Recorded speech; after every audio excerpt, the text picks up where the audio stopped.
Good evening, everybody. Um, let's begin without any further ado because um, I hope this internet isn't flaky. So I'm just going to minimize that bit down there. Okay, so tonight the topic is called the level of being. Uh, if you remember, we have talked about, oh no, where's my buttons? We have talked about the three kind of worlds of relationships we have. We have the relationship with our physical body, we have our relationship with the surrounding environment and world in which we live, and then there's a relationship with our inner being. And if you remember last week, we were saying, well, that inner being is uh, um, an aspect or an unfolding of God within each one of us, the divine spark relative to the essence, which is what the yellow face is inside the heart. And we've drawn it inside the heart because we want to um, be able to show that our divine innermost parts act through the heart, through intuition, and through inspiration. Those are the two languages of the being. Sometimes we get the hunch, we know what is right, we need to do what we need to do, and there's no problem. Other times we have complete moments of awe and wonder about the universe, about ourselves, about um, the humanity in general. And so the being is expressing through us in those moments. We also talked about the fact that within our inner reality, the inner being unfolds into two fundamental parts, which are the Divine Mother or the inner mother. Each one of us has that feminine aspect within us, and the inner father, if you remember. Now, this bit's a bit fuzzy. I apologize, but hopefully you can see that okay. That is the Gnostic interpretation or way in which we present the Kabbalah. I'm sure you've all seen the Kabbalah before, and you can see hopefully the numbers on the Sephiroth. So, in terms of those aspects within us, which we call our inner mother and our inner father, those aspects of God within us, number four, the blue one, is Chesed, okay? And that is the atmic body, and that is what we've been calling up to this point the inner father. Okay, number four is the inner father, which is an aspect of our inner reality. And we can say that the tree of life, the Kabbalah, is actually like a route map of our inner being. We who are in number 10, Malkuth at the bottom, that's the physical body where we are now, and make a journey over our or through our spiritual work to return back through to number one, which is Kether, and then beyond to Ein Sof and Ein Sof Or. They correspond to the absolute. You remember we talked about the absolute a few lectures back. Well, that's the Kabbalistic names of the different regions of the absolute. And you can see number three, Binah, the black one. And there's a little tiny stalk that comes out of Binah, which is like um, pale green, little tiny one. That it was, I can't read it from where I am. Maybe you can, but it is very blurry. It says Divine Mother. So our Divine Mother, the feminine part of our inner being, is linked directly at an unfolding of Binah. And Binah is, as you can see on the left-hand side there, Holy Spirit. So again, going back to that lecture when we talked about the absolute, we were talking about the Father, the Son, and the Holy Spirit. So the Father is number one, Keter or Kether. The Son is number two, Chokmah, who is the Christ, the Son, S-O-N. And then on the number three there, the Binna is the Holy Spirit, related to the feminine principle, the Divine Mother. She is an unfolding of the Holy Spirit. Okay, so again, we will come back to the Kabbalah in more detail as we progress through the rest of the talks in the course, but it gives you a gist of where we are when we talk about our inner being within us here and now. We're talking about Chesed and an aspect of Binah in terms of the Kabbalah, which, as I say, I'm sure most of you have already heard of the Kabbalah.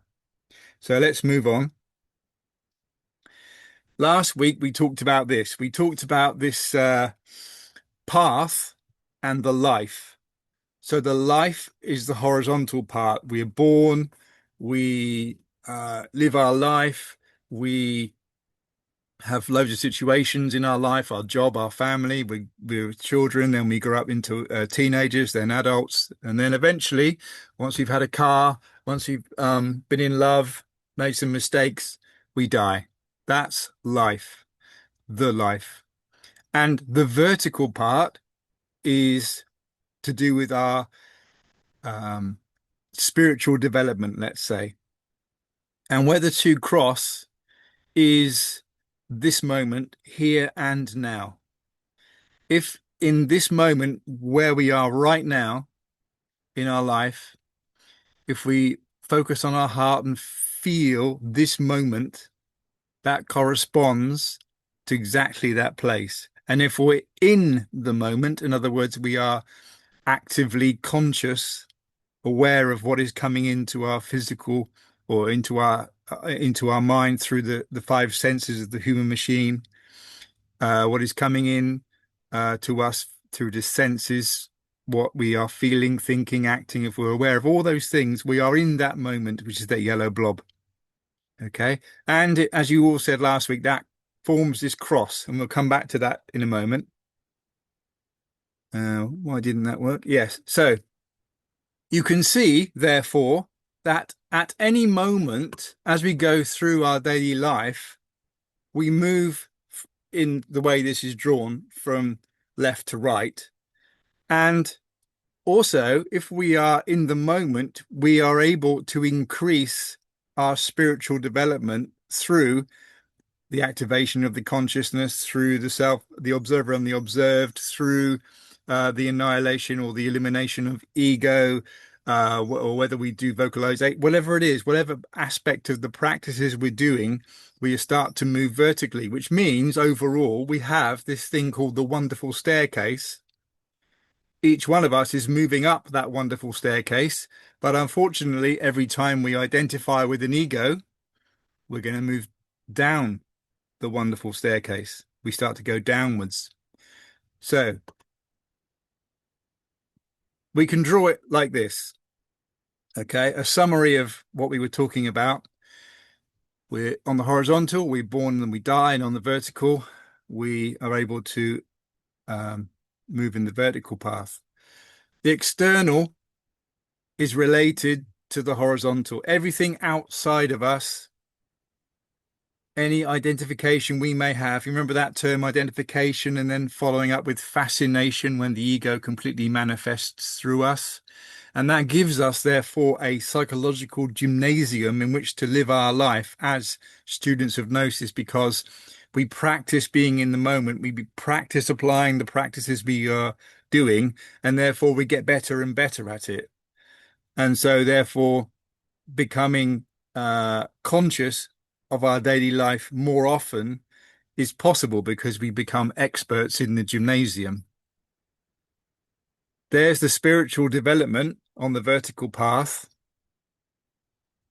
And that relates or gives us ultimately happiness, freedom, and liberation. So these are wonderful words, but why would that be? Why is it we get happiness from doing a spiritual work? Because not only are we disengaging, or you could say liberating ourselves from all those egos which tie us down, we're also beginning to change our personality.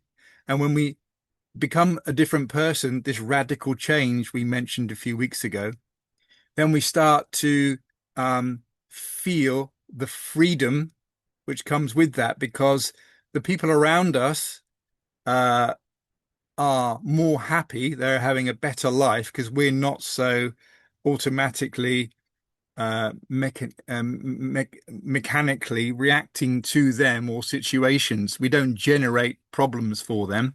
And instead, we are free and easy. And therefore, what happens is that they find a certain uh, happiness radiating from us. And so the people around us feel the vibration we carry within because we're starting to change ourselves. So the internal inner work promotes and gives us happiness, freedom, and liberation. So therefore, you can say that we do have two worlds, and that's the interior world, which is related to the vertical path, and the exterior world, as we've already mentioned, related to the horizontal. Each one of us has, therefore, a level of being in any moment. So we have a general characteristic ego or characteristic way of behaving in our life. For example, somebody might be phlegmatic, just very, very calm all the time, or somebody else might be melancholic, very sad, always very sad. When we talk to them, when we see them, they're always very dejected. Or it could be that someone is very choleric, which means that they are easily angered, very fiery, very vibrant all the time. And then there's sanguine. A person who is sanguine is very optimistic all the time. Everything is good. There's always a silver lining. The life is good. And so we can say that different characteristic egos give us the character more or less of who we are as a person in this society. But as we move from moment to moment and we are identified with whatever situation, then we can change that level of being. We can move down the staircase or we can move up the staircase if we were in the moment and acting consciously. So that means that our level of being or existing changes depending on who we are and what we're doing. It's to do with the level of active consciousness.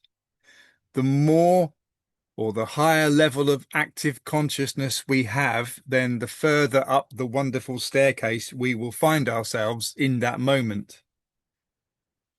But similarly, if we are identified, then we have inactive consciousness and we find ourselves moving down the wonderful staircase. And when we talk about the level of being, just to be clear, it's the level of being related to our existence, our being, excuse me, our being as in a lowercase b. The level of being here in the yellow at the top is the title.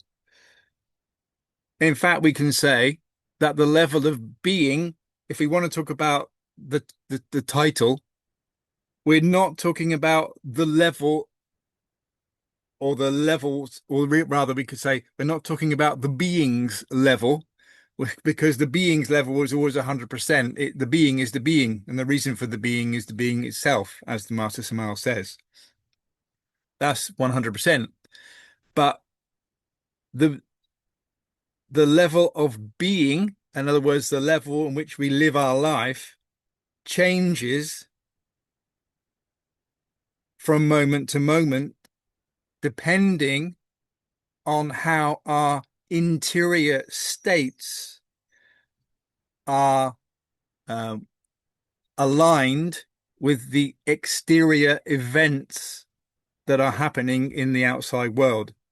For example, if we are full of, for example, self-pity, oh, it's always me. Why am I always the one? It's so unfair. With the victim all the time, very egocentric. rather than accepting others as they are and not what we want them to be ourselves, then if we have that particular level of being, live the way we live our life, then we'll be saying things like, "Oh, life grinds me down. Everything's really heavy. It's really bad." If you remember Neil from the Young Ones. Um, so we need to come to the conclusion, perhaps, that whether we are in any moment feeling or being lavish or petty, violent or passive, each one of those relates to any particular ego that's manifesting through us or manifestating through us. And at the same time, as we just mentioned, the being's level or the level of the being, okay, is divine and constant.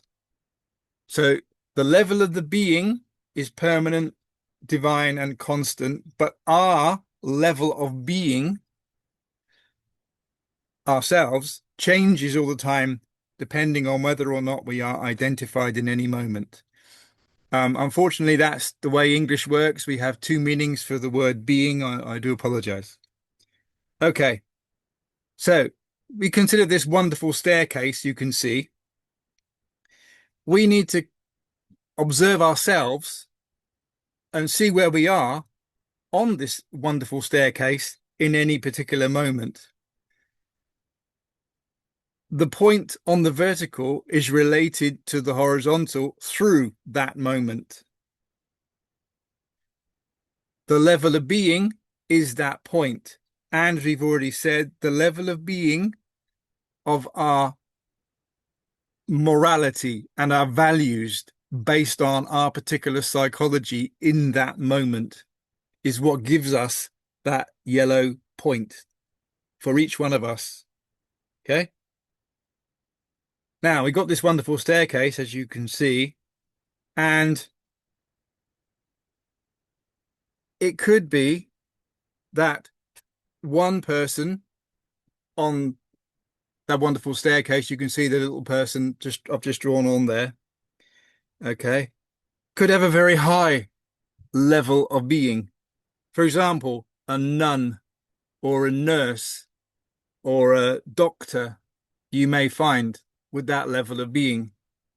Similarly, it could be that another person at that moment has a different level of being because they are uh, a drunkard or I don't know, some kind of gang mobster or something.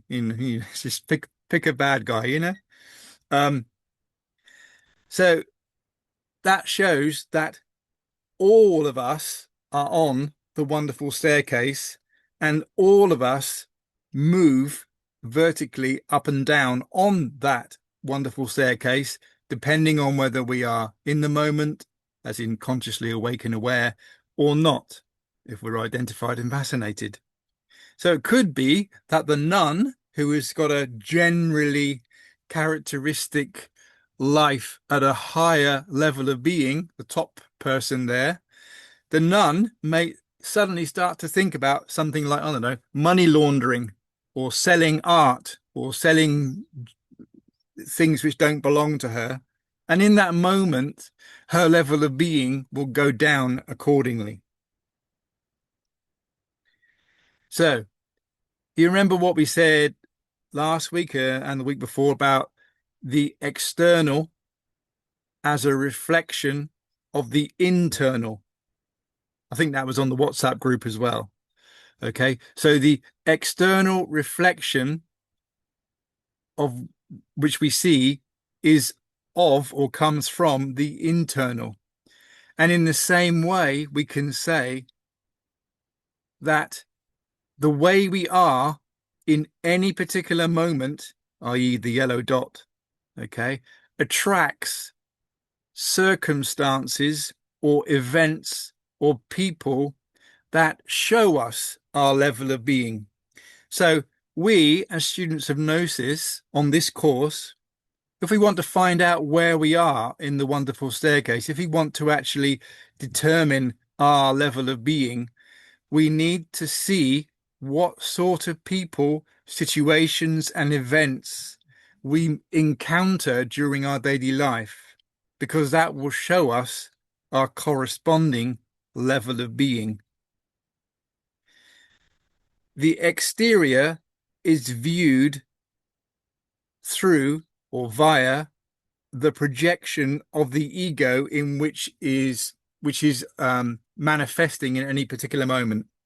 So, for example, if I'm very angry, I will see the outside world as a very reactive, um, nasty place. Because if you imagine, I'm wearing glasses which are um, colored red, the glass is red on the lenses. So I perceive everything outside that I view the glasses through as being red.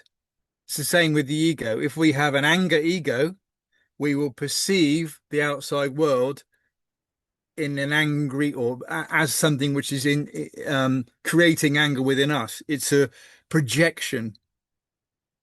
Okay.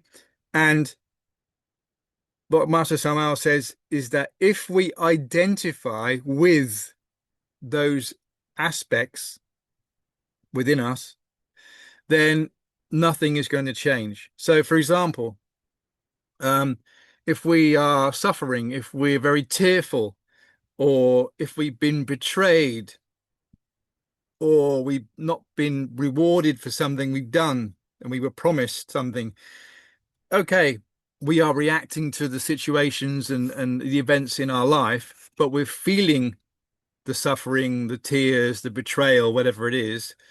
But at the same time, we're attracting those things towards us, which then show us our level of being.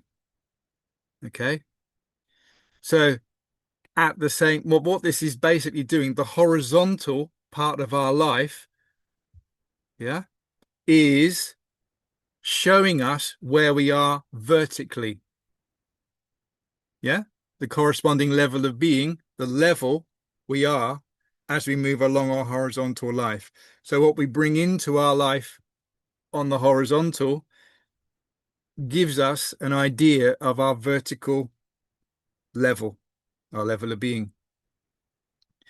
And that basically brings us to the next point, which is we really need to be able to understand our level of being to radically change. And this radical change is what the master, we talked about it last week. That's the death. That's the psychological death. We need to change ourselves. We're going to change ourselves from what we are into something better, but we don't really know what that is until we've actually made the change. But to be able to make that change, we need to begin by seeing where we are so we know where to start to make that change.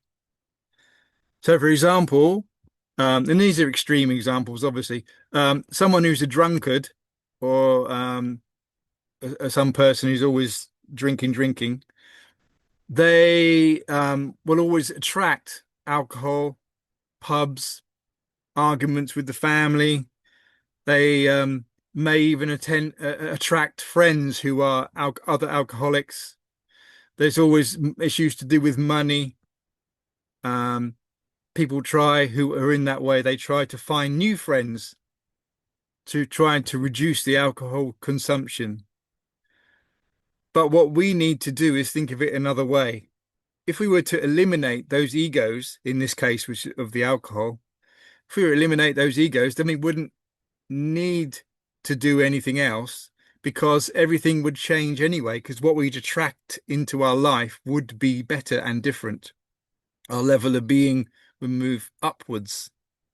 But to do that, we would need to eliminate those egos which correspond to the alcohol, excuse me, in that person.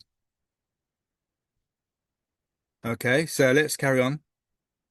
And as you all said last week, this moment, this level of being we you was talking about the fact that it relates or seems to correspond to the cross. So let's talk about this cross for a moment. We're going to go slightly off.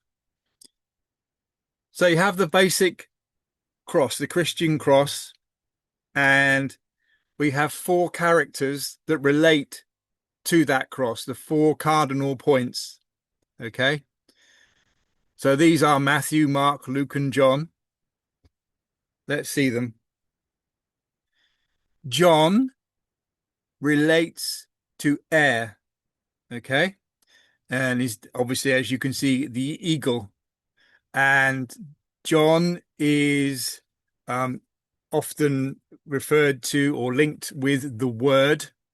And that's why when you go into many churches and cathedrals, the pulpit from where the vicar or the preacher stands, very often in the older cathedrals and churches, it's got a carving or sometimes a golden eagle, because that relates to the word which is being given through the air via John. Luke relates to the earth, okay, and the bull. Matthew relates to the water, and Mark is the fire. So you can see that Mark is the lion, um, and he obviously has the book, and Matthew is holding a book. So you can see there's a commonality here. We can say that the water is in the west. The fire is in the south. The air is in the east. And the earth is in the north. Do you get all that? Yeah? Okay. So the symbol of the cross in relation to those four elements, or you could say those four gospels, or you very, very interesting and very, very interrelated. The elements themselves, water, air, fire, earth, are fundamental to uh, the way in which, when we get to the way in which we view the internal and external worlds, how we see, as the ancient Greeks used to see, that those four elements form everything, and they also relate to different particular characteristic types of ego. So they have a positive and negative impact. So, for example, water is someone could be very fickle, very whimsical. That would be the negative aspect. But the positive would be that they're adaptable, and that would fit with the element water. Air, John, is all about somebody, from the negative aspects, with somebody who worries all the time, very preoccupied, very stressed out with thoughts and issues, can never stop thinking. That's the negative aspect. Positive side would be that they're that element, when it expresses through, obviously through the mind, is very um, uh, clear thinking. Someone who's very precise in what they're talking about. The earth is the negative aspects, could be to do with laziness, could be to do with uh, general apathy and lethargy. And The positive side of Earth is industriousness, someone who's working very hard all the time.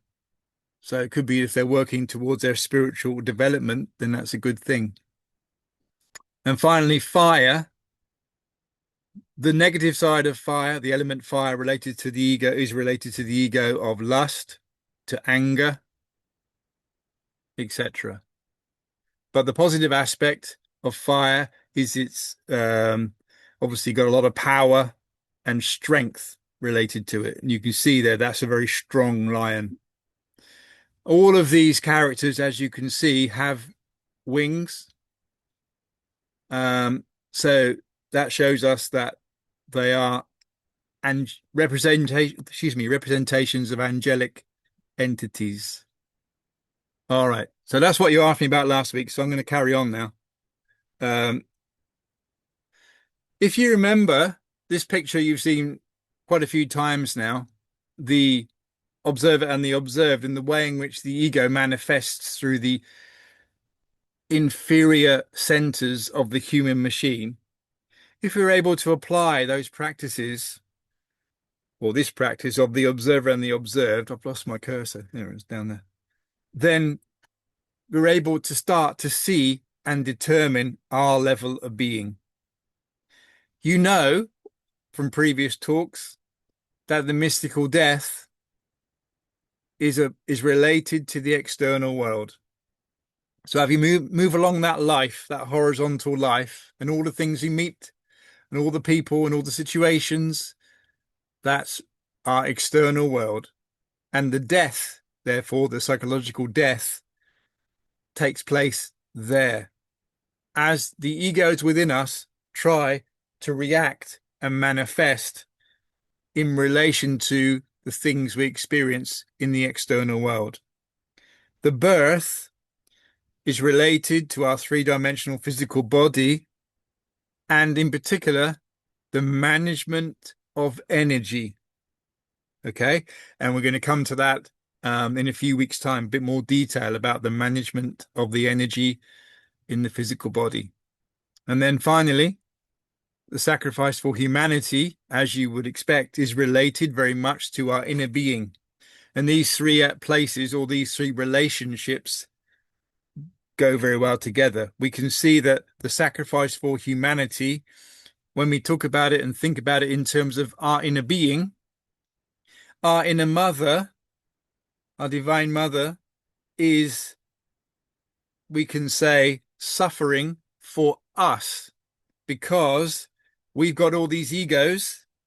She wants to eliminate those egos, but she can't until we've comprehended them. And in general terms, rather than comprehending egos, we as a humanity just go along with the egos. We become completely fascinated. So she is making a big sacrifice to keep us where we are, so we have the opportunity to do the work. So for us here in this class, our Divine Mother is making a sacrifice for us to be able to put into practice the teachings which will help us find her. So she is helping us and we will be helping her, but we need to actually do something. And that's where the sacrifice comes. We need to give everything we've learnt through the first factor and the second factor and give it to others, share it with others as they want, but not to force it on people, and definitely not to charge because it's not ours, to demand money for. So that's a sacrifice. And again, we'll talk about that more in future lectures. So our inner being, in particular our inner mother, also known as Mary, Isis, and as we've said many times, Diva Kundalini, is there, or within us. She is here to guide us on our spiritual path and development, to protect us in our inner work, and to eliminate egos through the psychological death. Okay? So here we are with the psychological death again. You remember we said last week the death, emotional death on the march is where we, in that moment, we ask our Divine Mother, eliminate that ego. And then there is the psychological death as the big practice. This practice, we went through it last week, but we didn't actually carry out the practice because we ran out of time. So I propose we can do it now. We'll do a quick run through now.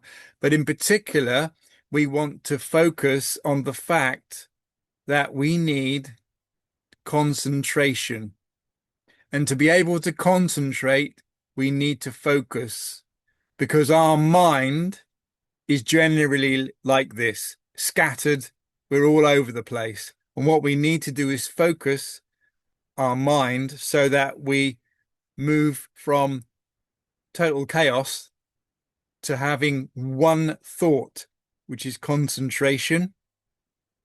And then ultimately, from concentration with one thought, we move to no thoughts, which is meditation. And the meditation type or style we use in the elimination of ego, if you remember, is contemplative meditation. Okay.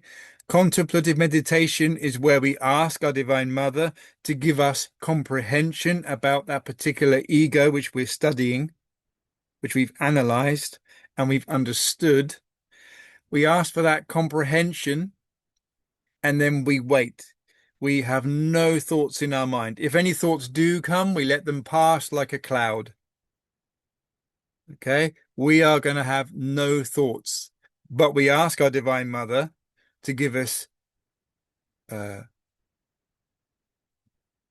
comprehension about that particular ego. So when we are concentrating, we are giving her our understanding. We're focusing on one thing, the ego, and telling her everything about just that ego. That's one thing.